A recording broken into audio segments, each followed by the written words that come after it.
इस कार्यक्रम के पुण्यार्जक हैं स्वर्गीय श्री जीवराज जी चांदूवाड़ की स्मृति में धर्मपत्नी श्रीमती भंवरी देवी चांदूवाड़, पुत्र अजित कुमार चांदूवाड़, राष्ट्रीय मंत्री, श्री भारतवर्षीय दिगंबर जैन तीर्थ संरक्षणी महासभा लोअर असम प्रांत, नागौर निवासी दुधनोई प्रवासी, पुत्र वधू श्रीमती रिंकू जैन, अनुष्का जैन, लवली जैन, अरिहंत जैन एवं समस्त चांदूवाड़ परिवार, Dudhnoi Goalpara Assam. Firms Arihant hardware store, Dudhnoi Goalpara Assam. Khushi mega mart and departmental store, Goenka market, Thana Charali, Dibrugarh Assam. Available all kind of family goods. Shri Hira Lal Jain, Shrimati Maina Devi Jain, Shri Praveen Kumar Jain, Shrimati Rekha Jain, Shri Sanjay Jain, Shrimati Jaya Jain, Paras Jain, Abhishek Jain, Deepu Jain, Puja Jain, Lakhimpur road, धाकुआ खाना, असम।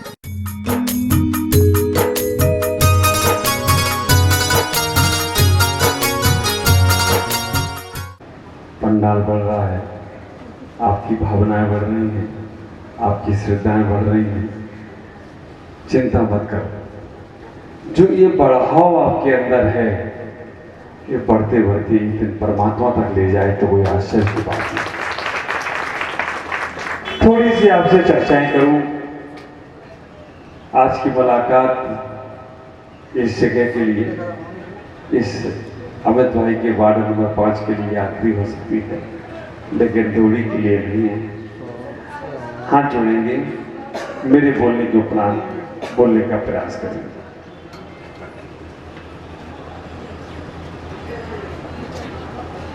ओम नमः सिद्धेभ्यः, ओम नमः सिद्धेभ्यः, ओम नमः सिद्धेभ्यः। मंगलम भगवान वीरो, मंगलम गौतमो गणी, मंगलम पुष्पदंत्याद्यो जैन धर्मोस्तु मंगलम।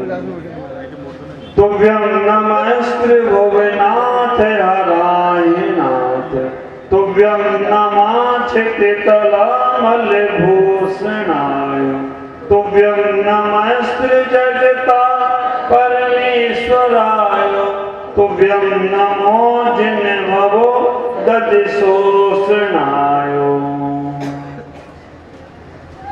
पुष्पदंत को नित नमो, तजने को अज्ञान, दो आशीष गुरु मुझे, पाँव में निर्वाण, पाँव में निर्वाण, पाँव में निर्वाण।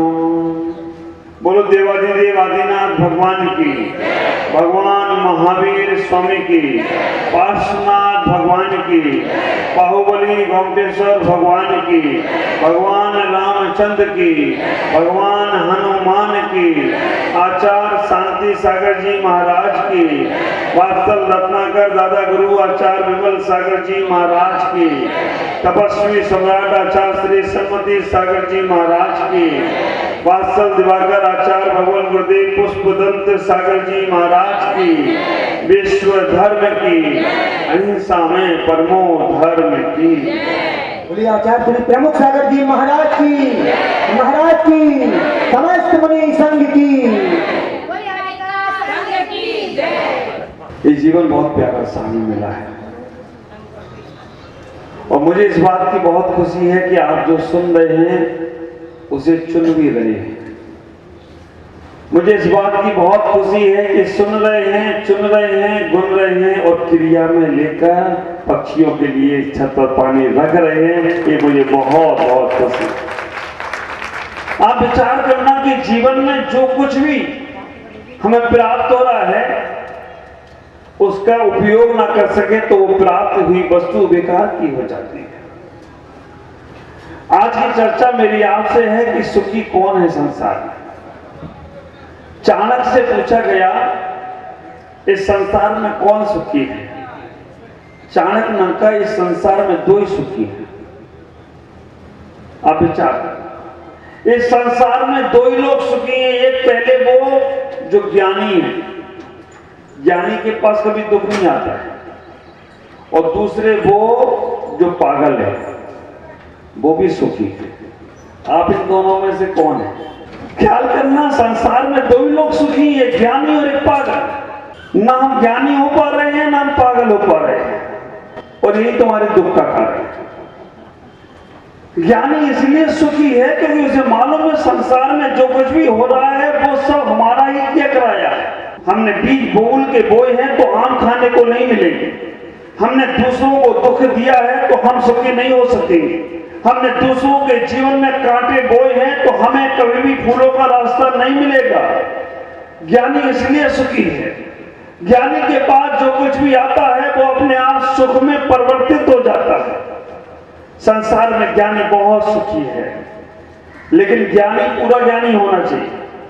अधगर गगरी बोलो ना, थोड़ी मेहनत आप लोग भी क्या करें, क्योंकि कल कभी पुण्य चल जाए तो हमारी जगह तुम लोगों का नंबर लग जाए। अब विचार करके रखना, ज्ञानी पूरा होना चाहिए। अधूरा ज्ञानी दुखी होने वाला है। अधूरी बात सुनने के बाद आदमी कभी सुख को प्राप्त नहीं कर सकता। अधगर गगरी छलकत जाए। हम इतना ही विचार करना, हम थोड़ी बात इधर से सुनते हैं, थोड़ी उधर से सुनते हैं, और हम उसका निर्णय निकालने का प्रयास करते हैं तो हम दुखी हो जाते हैं। सुखी व्यक्ति शांति से सुनने का प्रयास करता है। संसार के सबसे ज्यादा सुख हमारे पास है। ख्याल करके रखना, अगर हम दुख को देखने के लिए जाएं, दुख को हम समझने के लिए जाएं, तो संसार में सबसे ज्यादा सुखी हम ही हैं। आपसे ज्यादा सुखी और कोई नहीं। परमात्मा के पास एक व्यक्ति पहुंचा, बोला महाराज भगवान मैं बहुत दुखी हूं, मैं बहुत दुखी हूं, मैं बहुत दुखी हूं। ख्याल करके रखना, संत के पास एक व्यक्ति पहुंचा, उसने कहा मैं बहुत दुखी हूं। संत ने कहा घर में परिवार में कौन कौन है?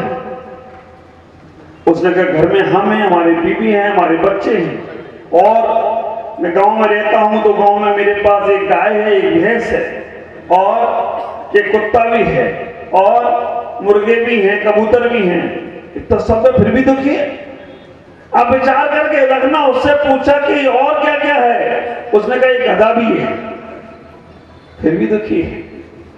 संत ने कहा अगर तुम्हें सुख पाना है तो एक काम करना पड़ेगा। क्या काम?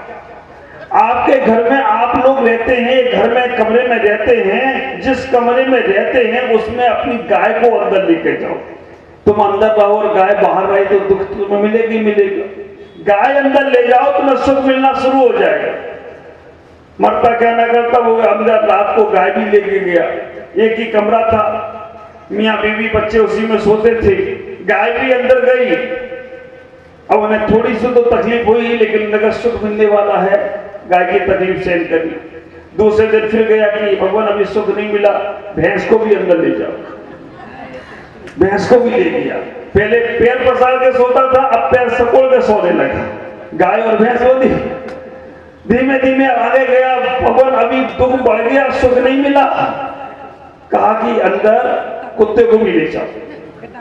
अब गाय भैंस कुत्ता तीनों अंदर। उसने कहा ये महाराज कैसे महाराज है, सुख के लिए हम गए थे लेकिन दुख दे दिया और दुख शुरू हो गया। कहा कि भगवान अब दुख बढ़ गया है मेरा। कोई बात नहीं, अब बस सुख आने वाला है, बिल्कुल नजदीक है। जो कबूतर और मुर्गे बाहर हैं उनको भी ले जाओ, अंदर कमरे में रखना। पहले लेटते थे, जब कुत्ता गाय भैंस अंदर पहुंचे तो बैठ गए। कबूतर और मुर्गा तो बिल्कुल उड़े और बैठ जाए चांद पर, तो अब वो बैठ कर रात निकाले। आखिरी बार उन्होंने कहा अब हमें सुख का साधन नहीं पूछना, इतना दुख हो गया, इतनी तकलीफ, रात को नींद नहीं आती है। अगले दिन फिर पहुंचा कि भगवान अब हमें कोई आखिरी तरीका बता। क्यों आखिरी तरीका? वो गधा जो है ना, वो इन सब के बिना बहुत दुखी, इसको अंदर ले जाओ। आप विचार करके रखना, जैसे वो गधे को अंदर लेके गया, उठना बैठना सब बंद। क्योंकि कबूतर अगर उसके गधे पे बैठे तो वो लत्ती मारे, कुत्ता उसके भौंक लगाए, गाय भैंस दबाने लग जाए, बहुत तो सब बड़े दुखी हो गए। संत के पास गए, कि भाई बहुत दुखी हो गया, मैं अब क्या करूं? कुछ नहीं, अब आज से सुख शुरू, सुख के दिन आने वाले हैं। मोदी जी कहते रहते हैं हमेशा सुख के दिन आने वाले हैं। आप विचार करके रखना, उन्होंने कहा आज से सुख शुरू। कैसे शुरू होगा? जो गधे को अंदर ले गए थे उसे बाहर निकालो, ठीक है। कैसा लग रहा है? थोड़ा ठीक लगा है। कुत्ते को बाहर निकालो, कैसा लग रहा है? थोड़ा और अच्छा लग रहा है। कबूतर और मुर्गों के बाहर निकालो, कैसा लग रहा है? आज थोड़ा सा बैठ के सो सका। गाय और भैंस को बाहर निकालो, आज इतना सुख मिला है, आज जैसा सुख तो पहले कभी मिला ही। विचार करके रखना, सुख कहीं बाहर नहीं था, सुख तो था, लेकिन हमें दुख नहीं था, इसलिए हम सुख को महसूस नहीं कर पा रहे थे। और जैसे ही गाय भैंस आई बाहर, आराम से पैर पसार के सो सका, उसने कहा आज एक हफ्ते बाद मुझे नींद आई। ख्याल करना, यही स्थिति तुम्हारी है। तुम्हें अपने सुख का एहसास नहीं है। तुम्हारे पास बहुत सुख है, क्या नहीं है तुम्हारे पास? विचार करना, आपके पास सब कुछ है, लेकिन हम उस सुख को महसूस नहीं कर पा रहे, हम उस खुशियों को ले नहीं पा रहे हैं। सूत्र है, प्राप्त है वो पर्याप्त है। जो तुम्हें परमात्मा ने लेकर भेजा है, जो तुम्हारे पास सब कुछ है, उसमें सुख खोजने का प्रयास करो। क्या करना, तुमने भगवान से बहुत कुछ मांगा कि मुझे ये मिल जाए, मुझे ये मिल जाए, आपको परमात्मा ने नहीं दिया। आपने सुख के लिए भगवान से बहुत सारी वस्तुएं मांगी, लेकिन नहीं मिली। मैं कहना चाहूंगा, सुखी होने के लिए आपने बहुत सारे आयोजन किए, लेकिन सुखी नहीं हो पाए। कोई बात नहीं, आप भगवान से सुख मत मांगिए, भगवान से खुशी मत मांगिए। जो तुम्हें मिला है उसमें ही खुश हो जाइए, तुम्हारा जीवन बहुत आनंदित होगा। हमने खुशी के लिए क्या क्या नहीं किया। हमने खुशी होने के लिए, सुख प्राप्त करने के लिए घर में टीवी लाई। सुखी होने के लिए हमने घर में बीबी लाई। सुखी होने के लिए हम घर में गाड़ी लाए। सुखी होने के लिए हम लाड़ी लाई। सुखी होने के लिए हमने बाड़ी बनाई। सुखी होने के लिए हमने बच्चों को जन्म दिया। सुखी होने के लिए हमने व्यापार किया। अब तो सुखी हो गए। जैसे जैसे तुमने सुख के साधन एकत्रित किए, आप विचार करके रखना, सुख नहीं मिला, क्योंकि सुख तुमने बाहर ढूंढने का प्रयास किया है। सुख बाहर नहीं है, खुशी बाहर नहीं है। आप विचार करना, सुख और खुश कितने अक्षर है?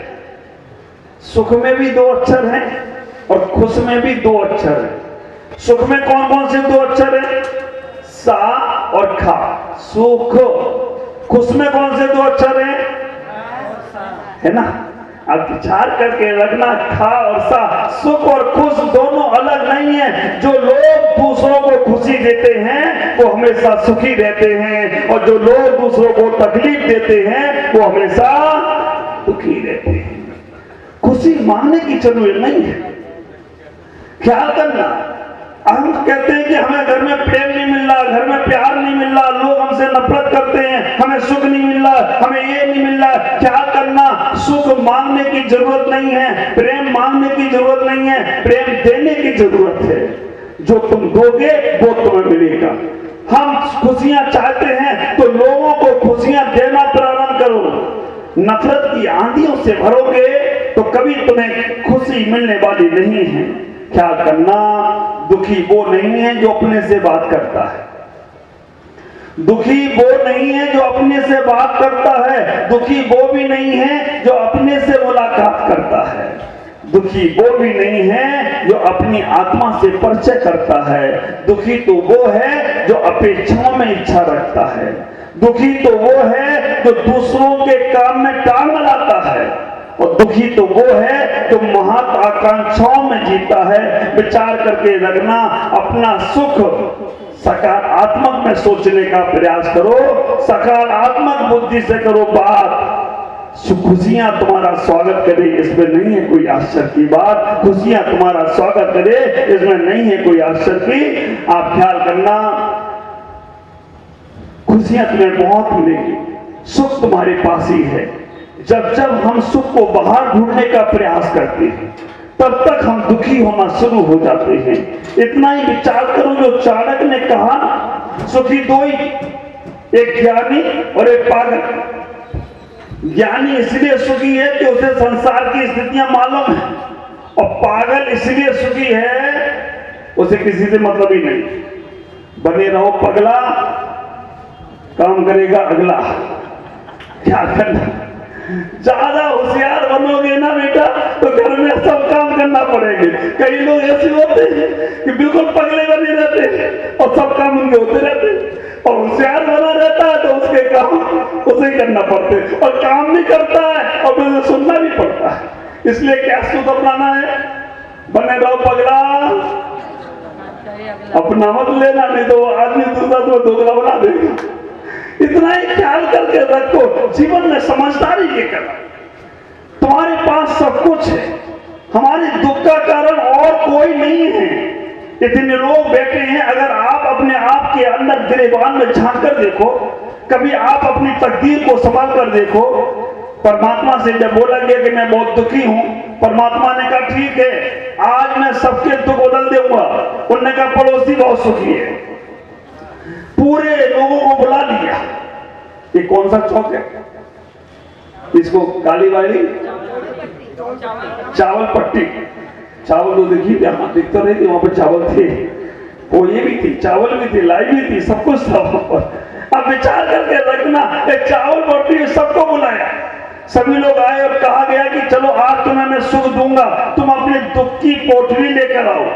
तुम्हारे जितने दुख हैं, हर आदमी ने कहा मेरे सबसे ज्यादा दुख है, मेरे सबसे ज्यादा दुख है। बुलाया गया, उससे कहा कि अब इस पोटली को यहाँ रख दो, इतने सारे लोग हैं, इनमें सबसे ज्यादा सुखी जो है उसकी पोटली तुम लेकर जाओ, उसका बैग, उसका गठरी तुम ले जाओ। ढूंढा गया, सबने ढूंढा, एक दूसरे को ढूंढने का प्रयास किया कि सबसे सुखी कौन, सबसे सुखी कौन, सबसे सुखी कौन। मालूम पड़ा आखिरी में वो अपनी पोटली लेके जा रहा है। मैंने पूछा क्यों? बोला मेरे पास सबसे ज्यादा सुख है, दूसरे का तो इतने दुख है कि मैं तो पागल हो जाऊंगा। ख्याल करना, तुम ऊपर से देखते हो आदमी की मुस्कुराहट, तुम ऊपर से देखते हो आदमी की इच्छा है, ऊपर से देखते हो आदमी खुशी है, लेकिन गले में अंदर में झांक कर देखो। हमारे आचार्यों ने, ज्ञानियों ने, मनीषियों ने ऐसे नहीं कह दिया, दाम बिना निर्धन दुखी, तृष्णा बस धनवान, कहूं न सुख संसार में, सब जग देखो। अब विचार करके रखना, हमें तो कई बार आश्चर्य लगता है, तुम्हारे पास गाड़ी घोड़े बंगला मकान सब कुछ है, फिर भी दुखी, और हम लोगों के पास कुछ भी नहीं है। आप लोग दोनों हाथों से कमाते हो, और कितने हाथ से खाते हो? एक हाथ से खाते हो, एक हाथ से मक्खियां उड़ाते हो। हम साधु संत एक भी हाथ से नहीं कमाते हैं, और कितने हाथ से खाते हैं? एक बात, फायदे में तुम या हम। अब विचार करके रखना, तुम दोनों हाथों से कमाने के बाद भी एक हाथ से भी अच्छे से भोजन नहीं कर पा रहे हो, टेंशन लगी है, इतना पैसा कमाने में समय लगाते हो। मुझे तो आश्चर्य तब लगता है, हम व्यापार करने में, पैसा कमाने में इतना समय लगाते हैं, इतनी मेहनत करते हैं, पैसा कमाने में तबीयत खराब कर लेते हैं, सुबह से शाम दुकान में। ख्याल करो, हमारी भारत की सरकार हमें जैन होने का सूत्र देती है। कैसे? वो सुबह तुम्हें 10 बजे ऑफिस में बुलाती है और शाम 6 बजे तुम्हें फ्री कर देती है, जाओ तो अपने स्वास्थ्य का ख्याल रखो, सुबह से पूजा पाठ करो, शाम 6 बजे से पहले भोजन कर लो। ये हमारी भारत की सरकार ये जैन सिद्धांत को देने का प्रयास करती है, लेकिन हम इतने ज्यादा पैसा कमाने में लगे हैं सुबह से शाम तक, और ये फोन तो ऐसा आया है कि आधी रात को घंटी बज जाए तो व्यापार चालू। हमारे अंजू भैया को तो 24 घंटे चलता है, क्योंकि उनके बिना गाड़ियां नहीं चलेगी, गाड़ी खड़ी हो जाती। विचार करना, लेकिन हम इतना फ्री हो जाएं, हम पैसा कमाने में इतनी तबीयत खराब कर लेते हैं, इतना स्वास्थ्य खराब कर लेते हैं, जितना पैसा कमाया तबीयत खराब करके। आश्चर्य तो तब होता है, उससे ज्यादा स्वास्थ्य ठीक करने के लिए पैसा डॉक्टर को दिया था। आप तबीयत खराब करके पैसा कमाते हो, बाद में तबीयत ठीक करने के लिए पैसा डॉक्टर को दे आते हो। ज्यादा कमाओगे ना तो डॉक्टर ले जाएगा, सेल टैक्स इनकम टैक्स वाले ले जाएंगे। और आजकल तो सेल टैक्स इनकम टैक्स नहीं, आजकल क्या जीएसटी। और जीएसटी का फुल फॉर्म मालूम? जी माने घर, एस माने संसार, टी माने त्याग। घर संसार का त्याग कर दो, जीएसटी लगने वाली नहीं है। कभी तो जीएसटी वाले सताने वाले नहीं। हम साधु संतों को कोई जीएसटी नहीं लगती। अब घर संसार बसाओगे तो जीएसटी भी देना पड़ेगी, सारा का सारा कुछ करना पड़ेगा। ख्याल करना, मुझे तो आश्चर्य होता है कि हम अपने जीवन में उस सुख को प्राप्त नहीं कर पा रहे हैं जो तुम्हारे पास है। हमारा सुख कहाँ है? हमारा सुख हमारे पास है, लेकिन हम अपने सुख को सुख नहीं समझ पा रहे। हम दूसरे के दुख से अपने सुख को समझने का प्रयास कर रहे हैं। ख्याल करना, दूसरे के सुख को समझकर दूसरों के क्या हो रहा है भाई? गले में खिचखिच हो रही है, बेसी बोली मत लाना, नहीं महाराज आज आखिरी दिन है। इतना ही विचार करके रखना, हमारा सुख कहाँ है? हमारा सुख दूसरे के दुख में। छोटे छोटे भाई बहन होते हैं ना, जिन घरों में भाई बहन हो और लड़े नहीं आपस में, तो वो चैन से बैठ नहीं सकते। छोटे छोटे भाई बहन आपस में खूब लड़ते हैं, लेकिन शाम को फिर एक ही चादर के नीचे सो जाते हैं। भाई की खुशी क्या? बहन को डांट पड़ जाए तो भाई खुश, आज अच्छा हुआ। और भाई को डांट पड़ जाए तो बहन को, तो बहन को डांट पड़े तो भाई खुश। हाँ, क्यों हर्षित? ऐसे ही होता क्या? नहीं, ऐसा नहीं होता। आप विचार करके रखना, भाई बहन की खुशी। तुम्हें लगता है ये बच्चे, चलो मैं थोड़े बड़े पे आता, देवरानी को सासू की डांट पड़ जाए, चिटानी सोचती है आज मेरी पूजा सही हो गई, आज इसको सबक सीखने को मिल गया। और जेठानी को कुछ मिल जाए तो देवरानी यही कहती कि देखा कि बड़ी बनती, ज्यादा बड़बड़ करती ना, आज सही हुआ। काय में सुख है? ख्याल करना। चलो इससे भी ऊपर उठे, थोड़ा इधर आ जाए। इतने व्यापारी भाई बैठे हैं चावल पट्टी पर, दुहड़ी के अंदर। मैंने कहा था दुहड़ी में आऊंगा तो दुहूंगा जरूर। विचार करके रखना। इधर इतने पुरुष वर्ग बैठे हैं, हमारे विजय भाई भी कहाँ तेजपुर गुवाहाटी से आ गए हैं। हमने सामने सेकंड में मिले थे सुभाष भाई से, विजय भाई से, चोरीवाल परिवार से।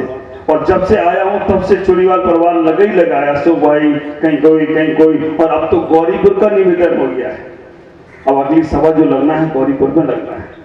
मैं पूछना चाहता हूं, आपका सुख देखना, बड़े आपका सुख आप तक सीमित नहीं है। आपका सुख कब होता है? बगल वाले के यहाँ सेल टैक्स वाले आ जाएं, दुकान के बगल में इनकम टैक्स वाले चढ़ जाएं, और आपको मालूम पड़ जाए कि बगल वाले के घर में रेट पड़ गई है, छापा पड़ गया है। आप धीमे से दुकान बंद करके तुम आराम से चले जाओगे, खुशी मनाओगे, क्योंकि इसको तो सबक सीखना ही चाहिए, सिखाना ही चाहिए। आपका सुख कहाँ है? पड़ोसी के दुख में आप सुखी होते हो। ख्याल करना, 3 युग हैं। पहला युग था सतयुग का, दूसरा युग आया त्रेता युग। पहले सतयुग, फिर त्रेता युग, फिर द्वापर युग, और अभी चल रहा है कलयुग। ये चारों युग के आप उदाहरण सुने। चारों युग, पहले जब सतयुग था तो देखा करते थे कि दानव लोग पाताल में रहते थे और देवता लोग आकाश में रहते थे। आप विचार करके रखना, जब सतयुग का समय था तो दानव लोग पाताल में रहते थे और देवता लोग आकाश में स्वर्ग में रहते थे। सतयुग के बाद त्रेता युग आया। त्रेता युग में दानव और देवता दोनों मध्य लोक में आ गए। दानव के रूप में लोग कहते हैं कि रावण था, बड़ा ताताई था, और भगवान राम को देवता का रूप मानते थे। एक द्वापर युग था। आप विचार करके रखना, त्रेता युग आया। त्रेता युग में भगवान राम हुए और रावण हुआ, मध्यलोक में आकर रहने लगे। सतयुग में दानव नीचे रहते थे, देवता ऊपर रहते थे। त्रेता युग में देवता और दानव दोनों मध्यलोक में रहने लगे। उसके बाद द्वापर युग आया। द्वापर युग में देवता और दानव एक ही परिवार में आ गए। पांडव द्वापर युग में हो गए, पांडव और कौरव। अब विचार करना, एक ही परिवार में द्वापर युग में पांडव और कौरव एक ही परिवार में, देवता और दानव दोनों एक ही परिवार में आ गए। द्वापर युग के बाद कलयुग आ गया। कलयुग में क्या हुआ विचार करके रखना। सतयुग में तो ऊपर और नीचे रहते थे, त्रेता युग में मध्यलोक में आए, द्वापर युग में एक ही परिवार में आए, लेकिन कलयुग में एक ही शरीर में आ गए। आप विचार करके रखना, कलयुग में देवता और दानव दोनों एक ही शरीर में आ गए। एक मन कहता है अच्छा कर दो और दूसरा मन कहता है करना मत, इसका बुरा कर दो। आप विचार करना, कलयुग भी चलो है, अच्छा है, लेकिन अब आने वाला समय आ रहा है नीच युग। नीच युग में आदमी अपना भी भला नहीं सोच रहा है और दूसरे के बुरे के लिए अपना बुरा भी कर ले रहा है।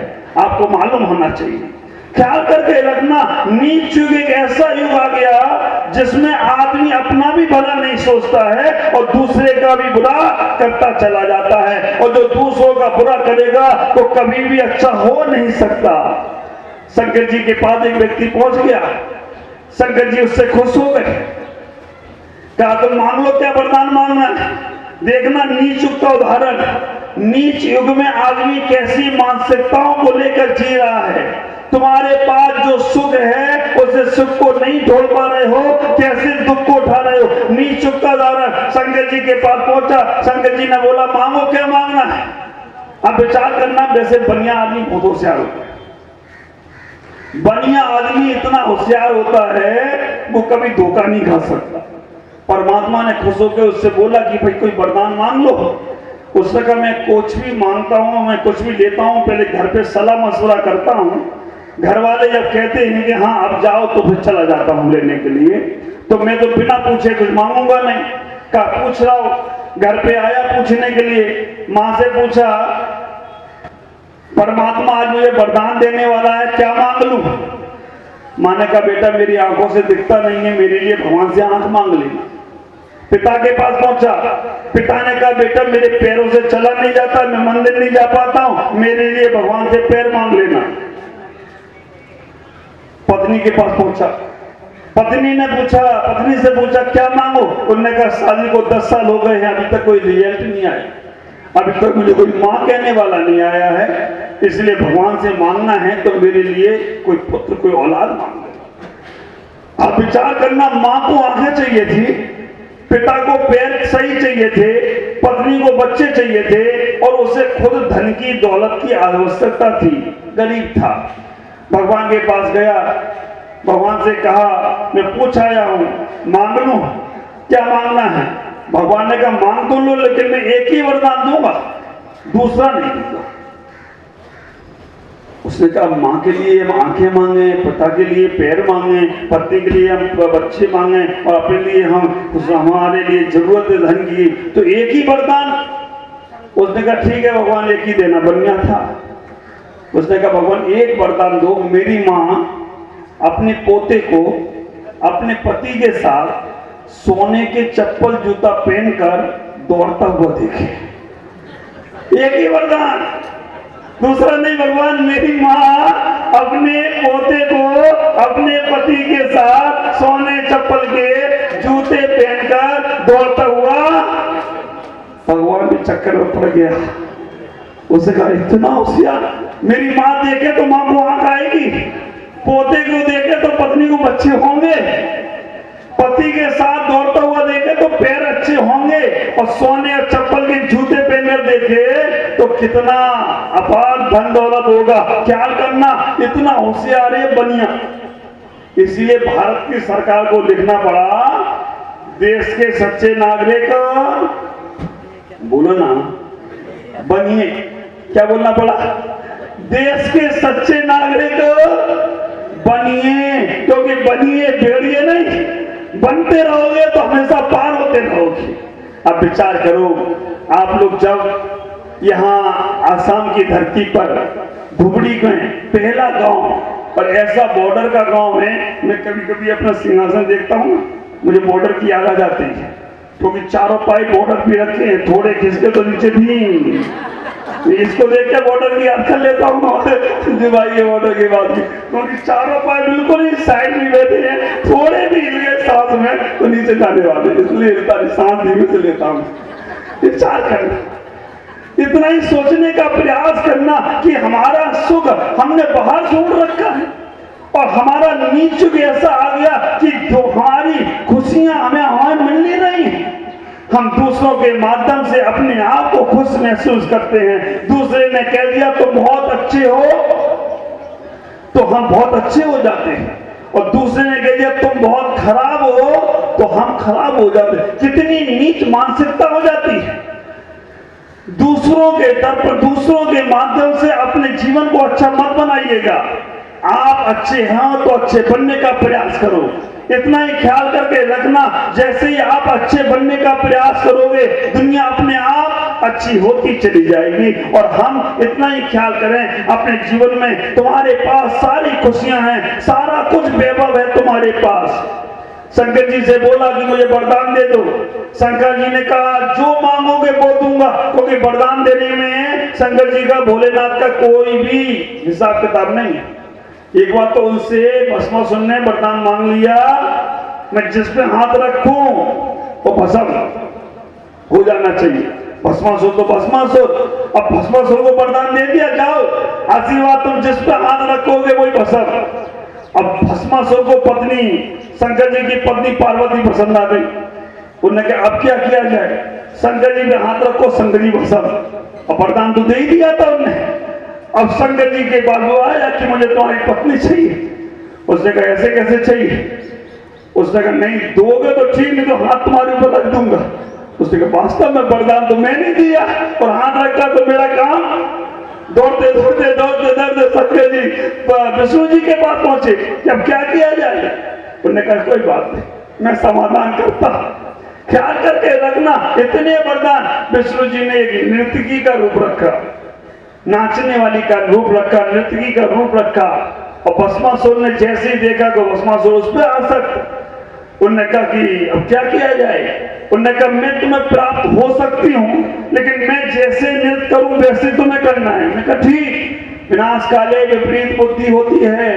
कई बार आप लोगों की बुद्धि चलना बंद हो जाती है, अच्छा सोचना बंद कर देते हो, जिससे नुकसान हो रहा है वो ही करते हो। वो नाचने लगा, विष्णु जी अवतार लेके नाच रहे थे। धीमे धीमे डांस करते करते विष्णु जी ने एक हाथ कमर पे रखा, उसने भी रख लिया। वैसे ही डांस करना था। विचार करके रखना, एक हाथ कमर पे रखते रखते विष्णु जी ने धीमे से अपना हाथ सर पे रखा, भस्मासुर ने अपने सर पे रख लिया, निर्वाण की स्वाह हो गया। विचार करके रखना, कई बार हम नकल में अकल खो देते हैं, और ऐसी नकल में अकल खोते हैं कि शकल भी बिगाड़ देते हैं। नकल में अकल नहीं खोना, नहीं तो शकल बिगड़ जाएगी। इतना ही विचार करो। शंकर जी ने वरदान दिया कि तुम्हें जो मांगोगे वो दूंगा, लेकिन जो तुम्हें दूंगा उससे ज्यादा तुम्हारे पड़ोसी को भी दूंगा। ठीक है।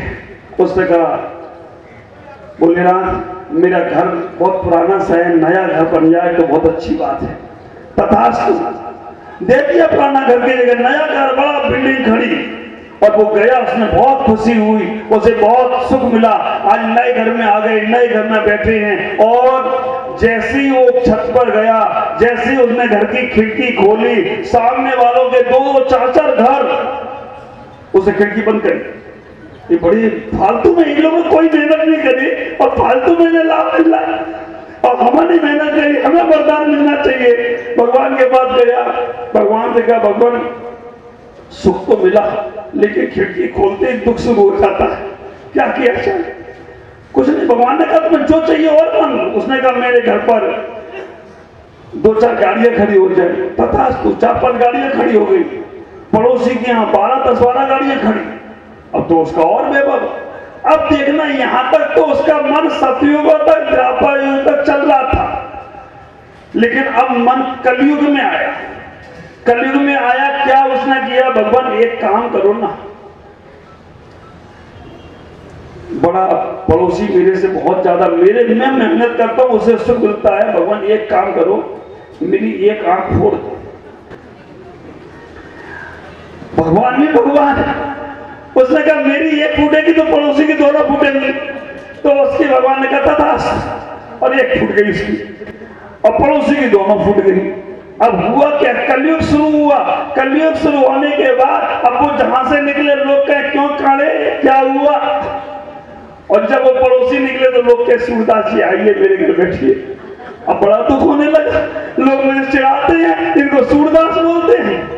अब घटना तो ये घटी, जब वो हम निकले तो लोग चिढ़ाए। अब उसका नीच शुरू हुआ। उसने कहा अब क्या किया जाए?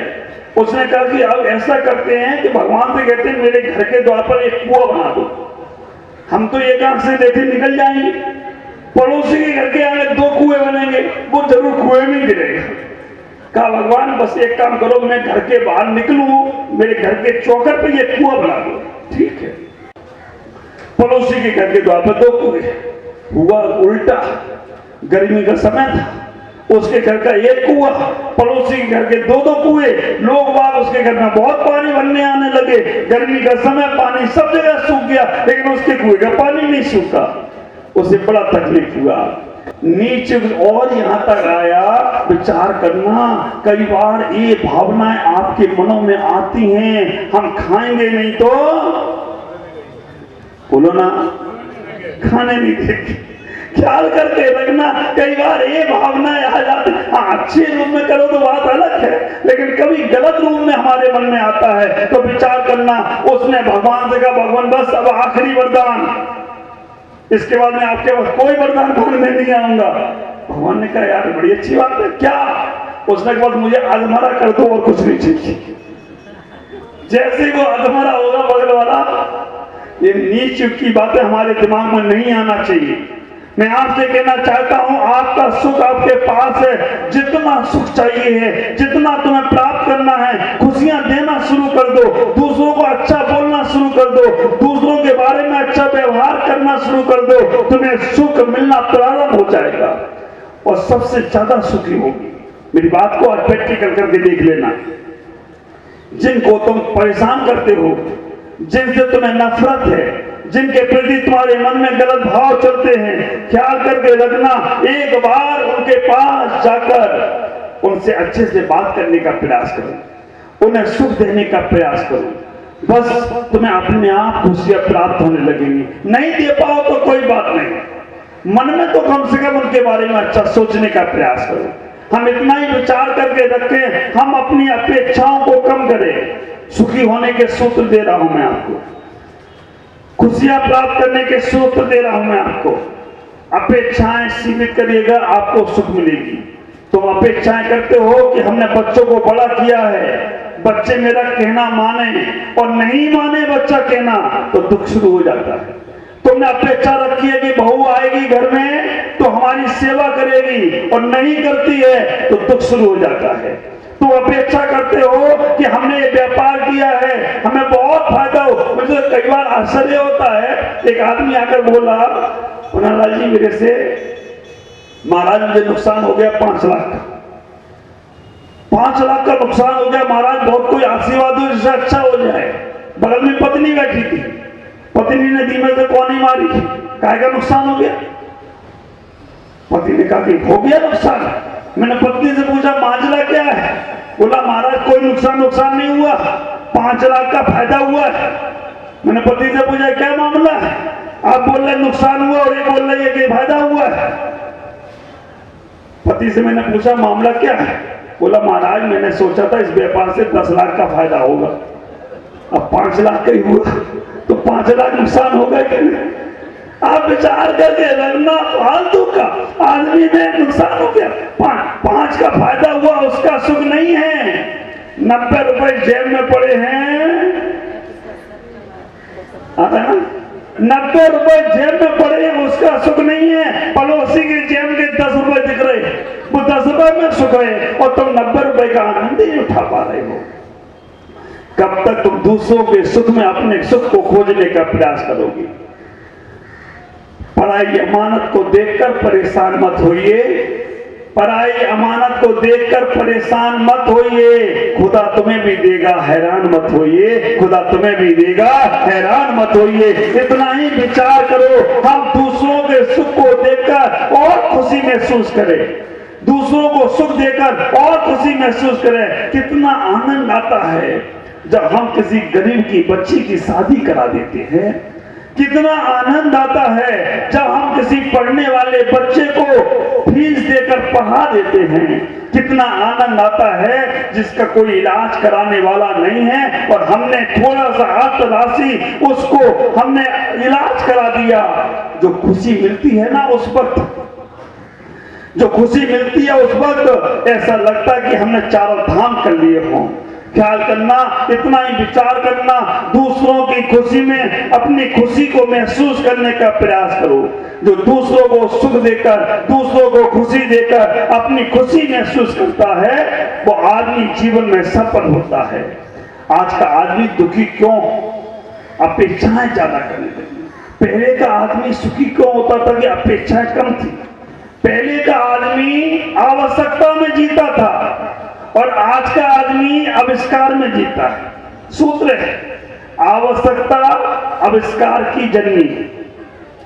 पहले नग्न रहते थे सब लोग। आदि बाबा को देखो आप, आदि जमाने को देखो आप, पहले सब नग्न रहते थे क्योंकि आए नंगे जाओगे नंगे, बीच में काय को कर रहे दंगे। ख्याल करना, एक दिगंबर साधु जो हुआ करते हैं वो प्रकृति पुरुष होते हैं।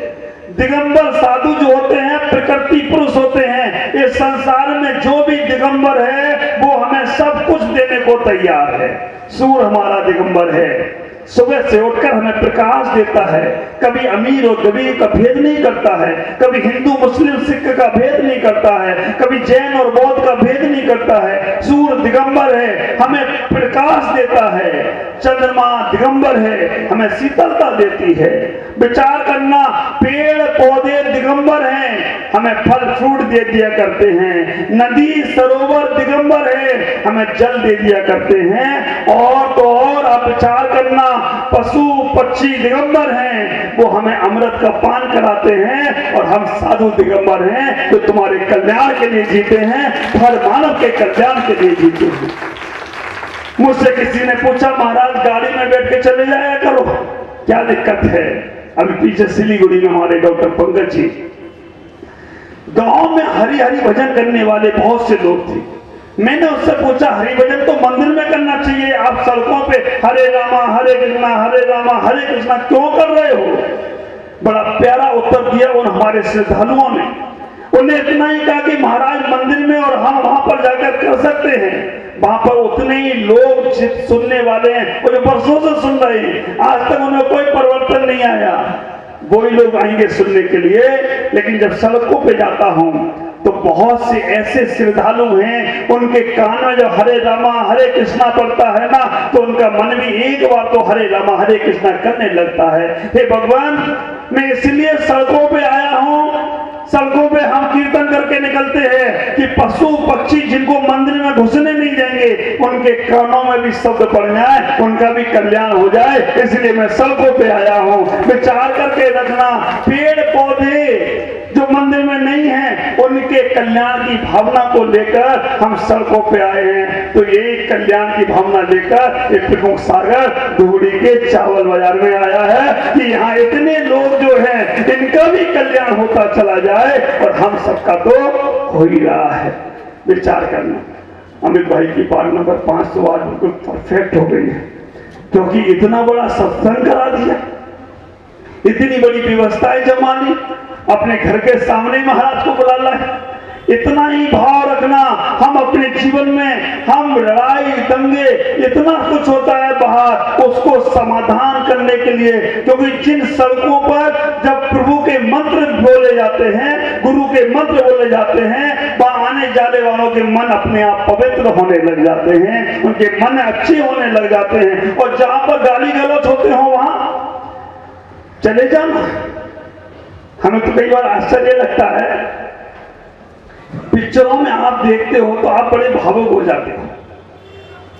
पिक्चरों में देखकर आप इतने भावुक हो जाते हो, अगर पिक्चर में कोई दर्दनाक सीन आ जाए, कोई बच्चा अपने माँ बाप को सता रहा हो, तो आपको ऐसा लगता है कि यार इसको ऐसा नहीं करना चाहिए था। बागवान तो देखी होगी, हाँ मालूम है मुझे।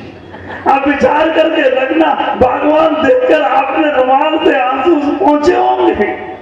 और घर में जब वही माँ बाप आपके पास रहते हैं और उनके साथ तुम वैसा ही व्यवहार करते हो, तब भगवान क्यों नहीं याद करते हो? हमारा पिक्चर छोड़ो, तो पिक्चर याद कर लिया करो कम से कम। आप विचार करके रखना, वहां पर तो कोई किसी को मार रहा है तो हम बहुत दयालु हो जाते हैं, बहुत भावुक हो जाते हैं, और जब वो सीन हमारे सामने आती है तो हम सोचते हैं कि ये तो ऐसे ही होना चाहिए था। क्या करना, जीवन में सोचने का प्रयास करो, जीवन में पाने का प्रयास करो। अगर सुख तुम्हें पाना है तो आवश्यकता में जियो, आविष्कार में नहीं। आवश्यकता हमारी तन ढांकने की थी, हमने वस्त्रों का तैयार किए, पहले पत्तों के साथ रहते थे, वस्त्रों के साथ आ गए, लेकिन आविष्कार तो ऐसे ऐसे हो गए, ऐसे ऐसे आविष्कार हो गए कि आदमी, पहले का जमाना था पूरा शरीर ढक के निकलता था, तन ढक के निकलता था। जब आदि मानव शुरू हुए थे तब वो छोटे छोटे कपड़े पहनते थे, पत्ते लगा लिए, उतने ही कपड़े में निकलते थे। लेकिन और जब सभ्यताएं शुरू होती चली गई तो आप विचार करना, पूरे कपड़े पहन के निकलते। लेकिन आज फिर हम असभ्यता में जा रहे हैं। कैसे? फटे पुराने कपड़ों को पहनकर, छोटे छोटे कपड़ों को पहनकर हम पाश्चात्य संस्कृति में जाने का प्रयास कर रहे हैं। विचार करना, आवश्यकता थी, आविष्कार किया हमने, आविष्कार किया, हम आगे आगे पहुंच गए। लेकिन आज आविष्कार आवश्यकता की जन्य हो गई, इतने साधन हमारे पास तैयार हो गए। पहले हम एक दूसरे से बात कर लेते थे, लेकिन आज आविष्कार हो गया फोन का। पहले चिट्ठी जाती थी, चिट्ठी जाती थी तो घर में सब लोग उस चिट्ठी को बैठ के पढ़ते थे कि फलाने फलाने की चिट्ठी आई है ना, चिट्ठी आई है रे आई है, बड़े भजन भी बन गए उसके ऊपर। पहले चिट्ठी आती थी, लेकिन आविष्कार हो गया फोन का। फोन नहीं, वो वाला, वो उठा के कौन सा बोलते थे उसको, ऐसे ऐसे घुमाओ, हेलो हेलो करो, नहीं घूम रहा तो फोन लेके दो, तो घूमो, कोई टावर मिल जाए। वो वाले फोन में भी कहीं हमारे घर में शालीनता थी, हमारे घरों में शालीनता थी उस वाले फोन से भी। विचार करके रखना, वहां पर भी जब घर में फोन आता था तो घर में कोई भी उठा सकता था। लेकिन और आविष्कार हुआ, मोबाइल आ गया, बड़ा वाला, इतना बड़ा चलता था पहले, है ना, किसके सर पे मार दिया वो पता नहीं काम हो जाए उसका। लेकिन और आविष्कार हुए, छोटे छोटे से मोबाइल आ गए। और आप विचार करना, अब आपके घर में लोग कम, मोबाइल ज्यादा है। और ऐसा मोबाइल, अजब के तेरे नखरे, अजब की तेरी स्टाइल, बात करने की तमीज नहीं, हाथों में तेरे, हाँ ये तो तुम्हें सब मालूम है। आप विचार करके रखना, मोबाइल आया, मोबाइल ने कुछ अच्छाइयां भी दी, लेकिन कितनी विकृतियां दे दी। आविष्कार हो गया, आजकल की युवा पीढ़ी जो समझदार नहीं है, भटक रही है। विचार करके रखना, मोबाइल मंदिर, सिम उसके अंदर भगवान है। मोबाइल मंदिर, सिम उसके अंदर भगवान है। रिचार्ज कराना, चार्जर पर लगाना पूजा का सामान है। रिचार्ज कराना, चार्जर लगाना पूजा का सामान है। कवर अच्छा चढ़ाना, अच्छी रिंगटोन लगाना आकर्षण का वरदान है। कवर अच्छा चढ़ाना, रिंगटोन अच्छी लगाना आकर्षणता का वरदान है। गूगल, वाईफाई, फेसबुक, इंस्टाग्राम चलाना बनाता तुम्हारी पहचान है। अब ये सब मुझसे नहीं पूछना, हमारा तुम्हें कैसे मालूम है, सब तुम बताते हो आगे। अब विचार करके रखना, क्या सेविंग करना, क्या फॉरवर्ड करना, क्या डिलीट करना, इसके बनती तुम्हारी पहचान है। अच्छा उपयोग कर लो तो हो जाओगे, तुम छू जाओगे आसमान है। मोबाइल का अच्छा उपयोग कर लो तो छू जाओगे आसमान है। मोबाइल तो वह साधन है जो बिन मिले मुलाकात करा देता है। मोबाइल तो वह साधन है जो बिन मिले करा देता मुलाकात, दुरुपयोग करने वाले का पतन हो, इसमें नहीं है कोई आश्चर्य की बात। मोबाइल का दुरुपयोग करने वाले का पतन निश्चित होता है। मैं आपसे कहूंगा 10 बजने वाले हैं, लेकिन फिर भी 9:45 बजने वाले हैं। पौन घंटे का समय मैंने आपका लिया। मैं आपसे कहूंगा, आखिरी उदाहरण देकर अपनी बात को पूरी करूंगा। सुख तुम्हें मिलेगा अगर हम अपेक्षाओं से रहित होंगे। आज का आदमी इतना आलसी हो गया, इतना प्रमादी हो गया कि हम अपने सुख के लिए अपना जीवन नहीं लगा पाते, हमेशा दूसरों पे डिपेंड। घर में तुम्हें पानी चाहिए ना, तुम उठाकर पी सकते हो, लेकिन नहीं पीते, कोई पानी लाकर देने वाला चाहिए। आप विचार करना, घर में कोई सामान चाहिए, बाजार में कोई, हमें किसी ऊपर, दूसरे के ऊपर डिपेंड रहते हैं। और जो लोग दूसरों पर डिपेंड रहते हैं वो लोग सुखी नहीं हो सकते। विचार करना, अपने काम खुद करने का प्रयास करें। एक अंतिम उदाहरण देकर, अगर आपको खुशी महसूस करना है, आपको अंदर सुख प्राप्त करना है, जो उदाहरण से समझ लेना। एक आदमी को प्यास लगी, पानी पीना था। पानी पीने के लिए वो एक कुएं के पास गया। कुएं के पास जैसे ही पहुंचा, देखा वहां पर बाल्टी रखी है, रस्सी भी रखी है, कुएं के अंदर पानी भी है। पानी पीने के लिए उसने सोचा कि चलो पानी पी ले, लेकिन उसके मन में आ गया, मैं पानी कैसे पीऊंगा, क्योंकि मैं अमीर ज्यादा हूं और अमीर अपने हाथ से पानी निकाल के पिएगा तो बड़ी तौहीन की बात है। उसने कहा मैं बैठ जाता, कोई यहां से निकलेगा उससे कहूंगा मेरे को पानी पिला दो। वो बैठ गया वहां पर।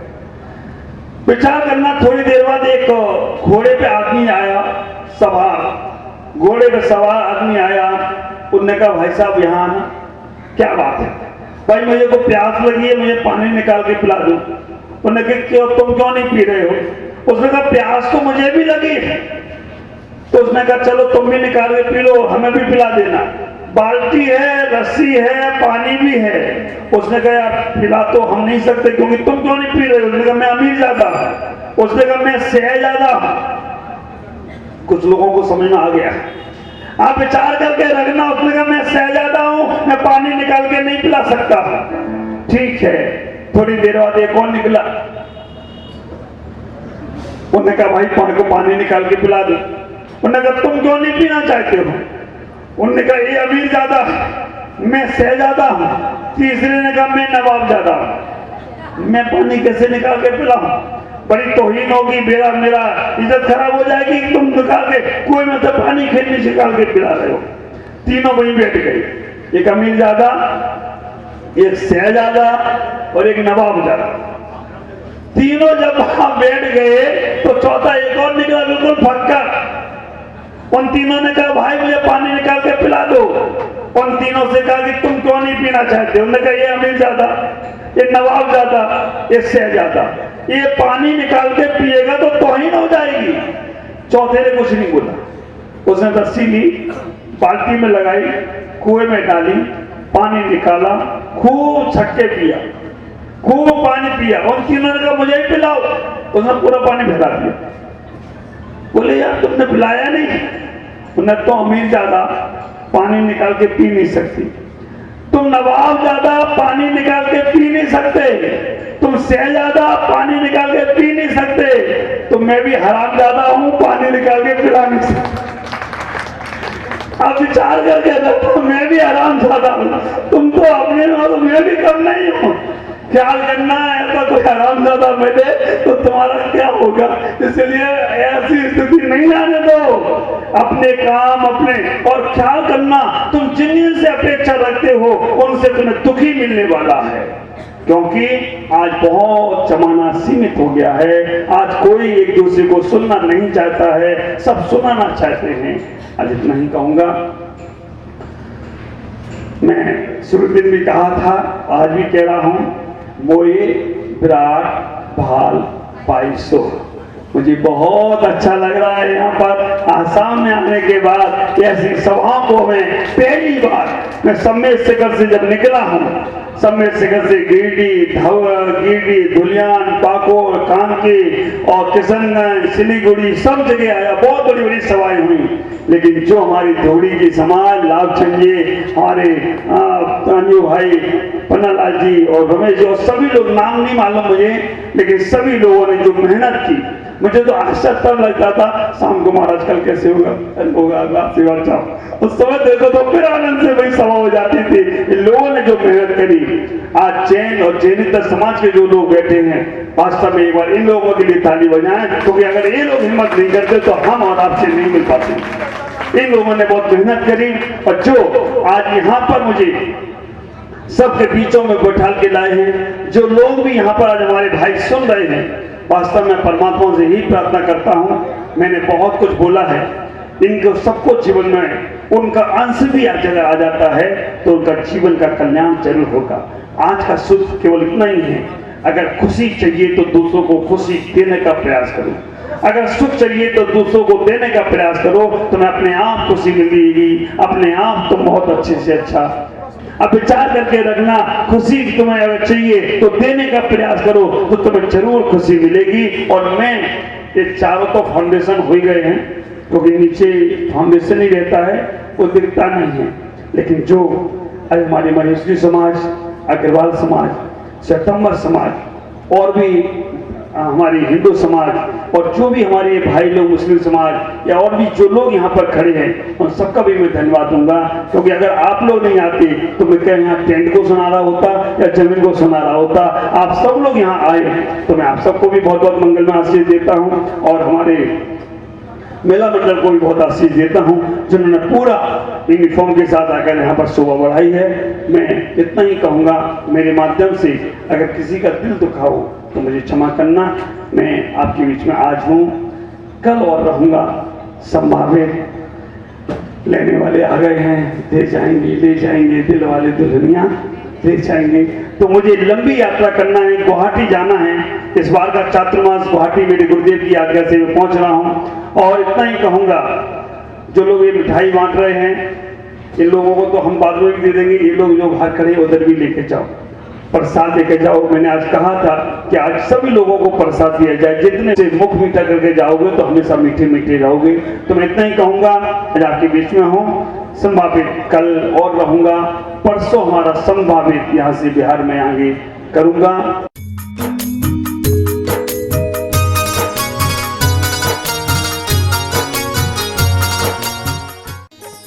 इस कार्यक्रम के पुण्यार्चक थे स्वर्गीय श्री जीवराज जी चांदूवाड़ की स्मृति में धर्मपत्नी श्रीमती भंवरी देवी चांदूवाड़, पुत्र अजित कुमार चांदूवाड़, राष्ट्रीय मंत्री, श्री भारतवर्षीय दिगंबर जैन तीर्थ संरक्षणी महासभा, लोअर असम प्रांत, नागौर निवासी, दुधनोई प्रवासी, पुत्र वधू श्रीमती रिंकू जैन, अनुष्का जैन, लवली जैन, अरिहंत जैन एवं समस्त चांदूवाड़ परिवार, Dudhnoi, Goalpara, Assam. Firms Arihant hardware store, Dudhnoi, Goalpara, Assam. Khushi mega mart and departmental store, Goenka market, Thana Charali, Dibrugarh, Assam. Available all kind of family goods.